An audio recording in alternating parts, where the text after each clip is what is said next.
So here's a message just for socializing at company events, when you're in medical sales.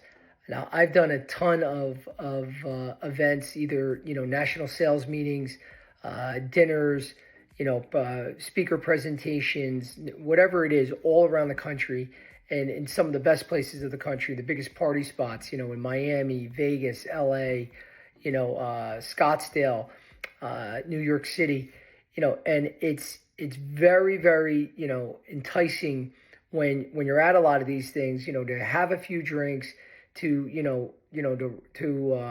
sit side by side with some of the VPs and CEOs and whoever, are the leading executives at your companies at some of these events, but guys, you really want to be careful because believe me, I've seen a lot. I definitely, had a few drinks at some of these things back in the day, but you do want to be careful that you don't overdo it because I've seen people lose their jobs at these things, where they're at a national sales meeting, and we've had experiences in Vegas where, guys are out till 4 or 5 in the morning and then they're at meetings the next day, still hungover or still drunk, and a lot of these executives, they see that, and I've been there where people did get fired, at these things because they overdid it.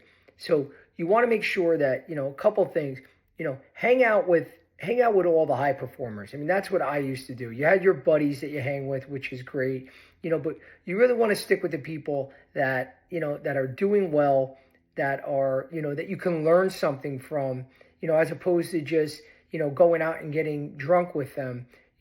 Really use that time to build relationships with some of the senior executives and some of the high performers, but also learn from them. This is the time that you can meet with them and really pick their brain and see what they're doing well in their territories and what's working for them, or share, what some of the challenges you're having and, how would they handle that? Because a lot of these, these individuals are experienced and they're doing something well. So something's working for them if they're a high performer. So use that time more to pick their brain, and get some insights that can help you out in the future. And don't just use it as a time where you're going to stay out till 3, 4 in the morning. And in the end, it hurts you. There's always eyes on you when you're at these meetings. So you want to make sure that you're always doing the right thing. You want to stay out of the negative crowds because there's always those groups that are bitter at whatever company they're at, and then you start getting in these these like roundtable gossip sessions about how, bad the company is. So stay away from those circles, stay with the high performers, the ones that are doing well, and use that time to really get the most out of it so you can take it back to your territory and make a positive impact.